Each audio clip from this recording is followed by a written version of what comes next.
سرکار ہوش میں آؤ، ہماری مانگیں پوری کرو۔ بھارت کی ریاست بہار میں انڈین آرمی کے اہلکار ضرورتیں پوری نہ ہونے پر باقاعدہ وردی پہن کر احتجاج کے لیے سڑکوں پر آ گئے۔ مراعات اور ضروریات کا مطالبہ پورا نہ ہونے پر ہڑتال کی دھمکی بھی دے دی ہے۔ اسی سارے معاملے کے اوپر بات کرتے ہیں، دفاعی تجزیہ کار ڈاکٹر قمر چیمہ ہمارے ساتھ موجود ہیں۔ ڈاکٹر صاحب، حال ہی میں ہم نے یہ دیکھا ہے کہ بھارت کو عبرتناک شکست بھی ہوئی ہے، پاکستان کی طرف سے بھرپور جواب بھی دیا گیا، بڑی بڑی باتیں کرتی تھی انڈین آرمی، لیکن اس کا حال تو یہ ہے، انڈین آرمی کا یہ حال ہے تو پھر تو ان کے ملک کا تو اللہ ہی حافظ ہے۔ پھر بہت شکریہ۔ دیکھیے، پہلی بات تو یہ ہے کہ آپ کو پتا ہے کہ بھارت کا جو دفاعی بجٹ ہے وہ 78 ارب ڈالر کے قریب ہے۔ جی جی۔ اور اتنا بڑا دفاعی بجٹ ہونے کے باوجود اگر گراس روٹ لیول پہ، نچلے سطح پہ جو فوجی ہیں جنہوں نے ایکچوئل جنگ لڑنی ہے، اگر وہ اپنی سوشل سیکیورٹی اور مراعات کے لیے سڑکوں پہ نکل آئے ہیں، تو آپ دیکھ لیں کہ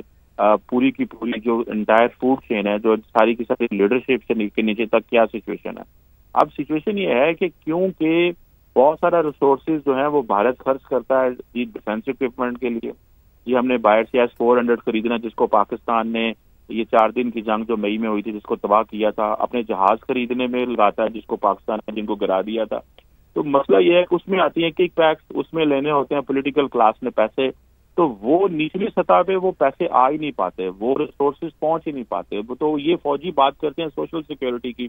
یہ تو کہتے ہیں کہ ہمیں ہماری فیملی کو ہیلتھ سروسز دی جائیں، ایجوکیشن دی جائے، ان کی خوراک اچھی بہتر کی جائے، کیونکہ دیکھیں فرنٹ لائن پہ تو انہوں نے لڑنا ہے، جو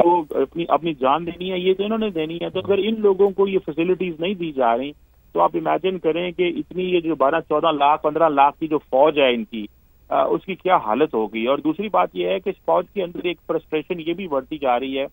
کہ زیادہ تر فوج کو استعمال کیا جا رہا ہے سیاسی جو پولیٹیکل کلاس کے اپنے مقاصد کے لیے، اور وہ ان کے مقاصد جب پورے ہو جاتے ہیں تو یہ ان کو اس طرح ریسورسز نہیں پرووائڈ کیے جا رہے۔ اب تو انڈین فوج کے اندر 4 سال کے لیے فوجی بھرتی کیے جا رہے ہیں تاکہ ان کو پینشن نہ دی جائے۔ اب یہ ایک نیا معمہ آ گیا انڈین فوج کے اندر، اور اگنی ویر کے نام سے بولا جا رہا ہے کہ بھائی یہ جو 4 سال کے لیے فوجی بھرتی کیا جائے گا اس کو ہمیں پینشن نہیں دینی چاہیے گی، اور وہ اس کو جب ہمیں ضرورت پڑے گی ہم اس کو بلا بھی سکتے ہیں، وہ لڑے گا بھی۔ تو بھارتی فوج کے اندر بہت ساری ٹرانسفارمیشن آ رہی ہے، پیسہ لگ رہا ہے ڈیفینس کے اوپر، لیکن جو بڑی تعداد میں جو عام فوجی ہے اس پہ پیسہ نہیں لگ رہا، اور یہ ٹھیک محسوس کرتے ہیں اپنے آپ کو کہ ان کو ان کی لیبر بھی زیادہ ہے، ان کو کام بھی زیادہ کرنا پڑتا ہے، اور ان کی فیملی کو ان کو وہ فیسلٹیز موجود نہیں ہیں۔ ڈاکٹر صاحب ساتھ ہی رہیے گا۔ سید محمد علی صاحب بھی دفاعی تجزیہ کار ہمارے ساتھ موجود ہیں۔ سید محمد علی صاحب، آپ کا بھی شکریہ۔ فرمائیے گا کہ 78 ارب ڈالر کا دفاعی بجٹ ہونے کے باوجود بھارتی آرمی کا یہ حال ہے کہ سوشل سیکیورٹی کے لیے بھارتی آرمی کے جو جوان ہیں وہ سڑکوں پر نکل آئے ہیں، کتنی سبکی ہے یہ انڈین گورنمنٹ کے لیے؟ میں سمجھتا ہوں کہ یہ بڑی بہت غیر معمولی صورتحال ہے، لیکن یہ معاشی معاملات کے علاوہ کچھ سماجی اور مورال اور ڈسپلن کے جو معاملات ہیں وہ اس سے زیادہ میں سمجھتا ہوں سنگین ہیں، اور اس کی 3 بنیادی وجوہات ہیں۔ آپ جانتے ہیں بھارت جو ہے ایک متنوع معاشرہ ہے جس میں سینکڑوں مذاہب اور قوموں کے لوگ رہتے ہیں، لیکن جب سے بی جے پی سرکار، آپ جانتے ہیں کہ انہوں نے مائنورٹیز کے خلاف ظلم و ستم کی پالیسی اپنائی ہے، ان پہ کریک ڈاؤن کیا ہے، اور ساتھ ہی ساتھ جو ہندو برہم ایلیٹ ہے اس کے علاوہ باقی قومیں اور مذاہب کے لوگوں کو اس طرح ڈیولپمنٹ، گروتھ، پروگریس، پروموشنز نہیں ملتی، تو اس کا بھی فوج کے نظم پہ اور ڈسپلن اور اسٹرکچر اور مورال پہ بڑا منفی اثر پڑتا ہے۔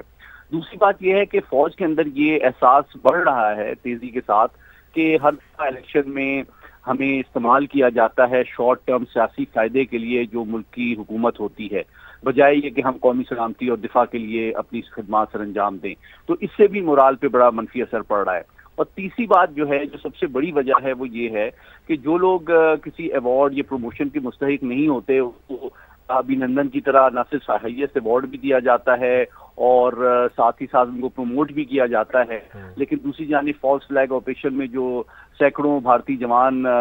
ہلاک ہوتے ہیں ان کو بالکل چھپا دیا جاتا ہے۔ ابھی حال ہی میں جو پاکستان کے ساتھ ان کی جنگ ہوئی جس میں ان کے بہت بڑی تعداد میں جو طیارے تباہ ہوئے، ان کے پائلٹس کا کیا بنا؟ ان کے جو کولیگز ہیں، ان کے جو بیچ میٹس ہیں، اسکواڈرن کے ساتھی ہیں، ان کی فیملیز ہیں، ان کے لواحقین، بچے، بیوائیں، وہ پوچھ رہی ہیں کہ ہم نے جو ہمارے چاہنے والوں نے، ہمارے ریلیٹیوز نے جو قربانیاں دی ہیں، ان کو ابھی تک اعتراف ان کا کیوں نہیں کیا گیا اور ان کو کیوں نہیں ایوارڈ دیے جاتے. تو ایک جانب یہ احساس بہت زیادہ فوج میں بڑھ چکا ہے بھارت کے کہ جناب ہماری قربانیاں صرف شارٹ ٹرم سیاسی مفاد کے لیے استعمال کی جا رہی ہیں، اور جو لوگ صحیح کنٹریبیوٹ کر رہے ہیں ان کا اعتراف بھی نہیں کیا جاتا، ریکوگنائز بھی نہیں کیا جاتا، اور چند اقربا پروروں کو آگے بڑھایا جا رہا ہے. یہی وجہ ہے کہ مودی سرکار نے ہمیشہ منہ کی کھائی ہے، چونکہ قومی سلامتی اور دفاع کے بجائے بھارتی آرمی اس وقت سوشل سیکیورٹی کے لیے سڑکوں پر ہے. بہت بہت شکریہ دفاعی تجزیہ کار سید محمد علی صاحب اور ڈاکٹر قمر چیمہ صاحب، آپ کا بھی.